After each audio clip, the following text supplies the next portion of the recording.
27 तारखेला राष्ट्रवादीची बैठक गरवारे क्लबमध्ये आयोजित केली आहे। सर्व नेते पदाधिकारी जिल्हा प्रमुख सगळ्यांना बोलावलं आहे। आता आम्ही स्पष्टपणे धोरण बांधलेले आहे। एकच लक्ष विधानसभा धोरण। विधानसभेसाठी संघटन मजबूत करण्याचे आम्ही ठरवलं आहे आणि त्याच पार्श्वभूमीवर ही बैठक आहे। 10 तारखेला वर्धापन दिन आहे, त्याचंही नियोजन आम्ही करणार आहोत। राष्ट्रवादी पक्ष हा विधानसभेच्या अनुषंगाने ग्रामस्थांपासून सगळीकडे पोहोचणार आहे। आगामी विधानसभेच्या निवडणुकीवर आमचे विशेष लक्ष आहे। पाणी टंचाई आणि दुष्काळ यावर राज्य सरकार बैठक घेत आहे। पाणी टंचाईवर सरकारने उपाययोजना कराव्यात, अवकाळी पावसावरही उपाययोजना कराव्यात। राज्य सरकारला विनंती। ऑन परळी बोगस मतदान। निवडणुकीत पराजय अधिक स्पष्ट झाल्याचे हे द्योतक आहे। अशा प्रकारचे जेव्हा आरोप केले जातात तेव्हा ते निराधार असतात, पण जनआधार घातल्याचे ती कबुली असते। ज्यांना काही फारसं काम उरलेलं नाही ती लोक असं काम करतात। लोकशाहीच्या मार्फत निवडणुका होत असताना फेर मतदान बदलीची मागणी किती काळ नंतर केली जाते, त्या क्षणाला किंवा संध्याकाळी होते, दुसऱ्या दिवशी होते, 15-20 दिवसांनी फेर मतदानाची मागणी होते। याचा अर्थ निवडणुकीचा निकाल काय लागणार आहे हे स्पष्ट झाल्याच्या नंतर या पद्धतीची मागणी केली जाते।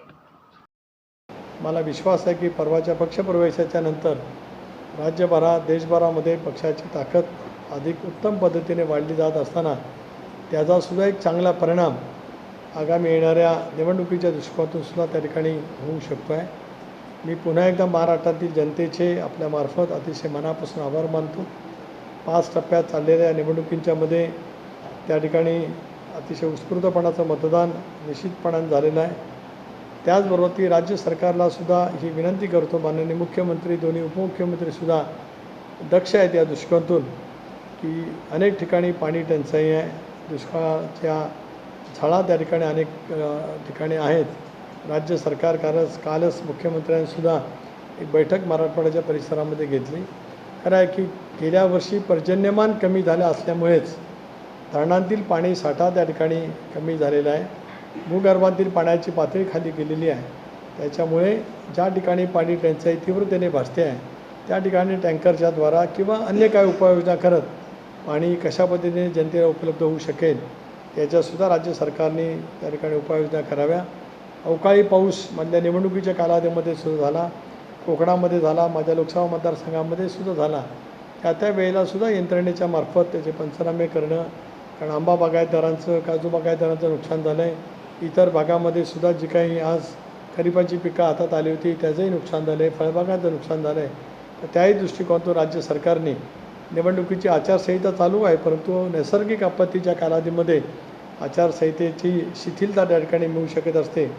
त्या दृष्टिकोनातून सुद्धा सरकारच्या माध्यमातून ताबडतोब उपाययोजना व्हाव्यात अशी सुद्धा विनंती यामार्फत या ठिकाणी मी करतो आहे। मला आज पत्रकार परिषदेच्या मार्फत आपल्याला जे काही सूचित करायचं होतं ते मी केलेलं आहे। आपल्याला काय विचार असेल तर आपण मुख्यपणाने विचारावं अशी आपल्याला विनंती आहे।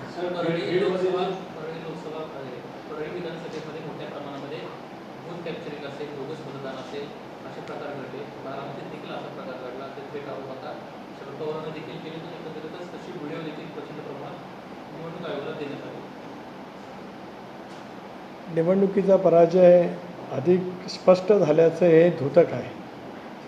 अशापैकी आरोप ज्यावेळेला केले जातात त्यावेळेला ते निराधार असतात, पण जनाधार घातल्याचं एक तऱ्हेची ती अप्रत्यक्ष कबुली असते आणि त्याच्यामुळे याच्यापेक्षा वेगळं याच्यामध्ये काय आहे असं मला स्वतःला त्या ठिकाणी काय वाटत नाही।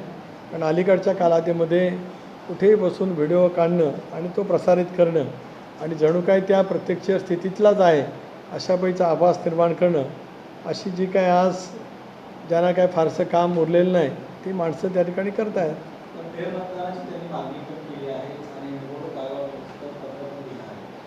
ठीक आहे, तो त्यांना अधिकार आहे लोकशाहीमध्ये, त्यांनी मागणी जरूर करावी। मला एक आश्चर्य वाटतं की बीडचं मतदान झालं असेल 7 तारखेला आणि फेरमतांची मागणी कधी केली जाते। हास्यास्पद काही गोष्टी दिसतात।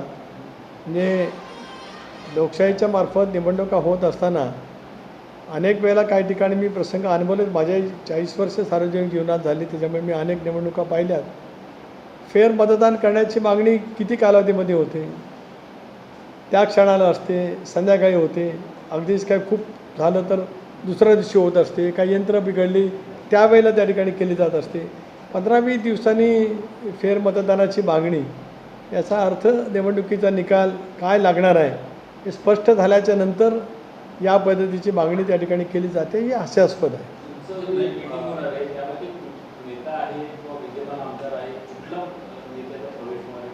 27 तारखेला अहवाल मिळेल.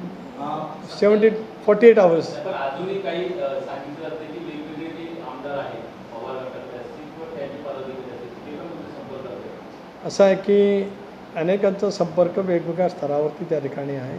संघटनात्मक स्तरावरचा सुद्धा संपर्क त्या ठिकाणी आहे. काहींशी माझाही संपर्क आहे, काहींचा दादांशी आहे, काहींचा प्रफुल्लबाईंजवळ असू शकतो. त्यामुळे सर्व काही चित्र 27ला स्पष्ट होईल. देश पातळीवर निवडणुकीमध्ये राष्ट्रवादी काँग्रेसचे सर्व नेते गावागावात जातात, पण आता दुष्काळाची स्थिती आहे, एकही नेता जात नाही. अशी परिस्थिती का आहे? नाही, एक असं आहे की आपण जे म्हणताय ते केवळ राष्ट्रवादी काँग्रेस पक्षाचे नेते किंवा कार्यकर्ते गावोगाव जात होते असं नाही. निवडणुकीमध्ये असलेले सगळ्याच पक्षाचे जात होते. स्वाभाविकपणे ती निवडणूक आहे. एक असं आहे की त्या स्तरावरती मी पण माहिती घेईन, कारण जी काय आपण परिस्थिती म्हणतो ती प्रामुख्याने मराठवाड्याच्या परिसरामध्ये आहे. त्यामुळे तिथल्याही सर्व जिल्हाध्यक्षांची मी संपर्क करेन.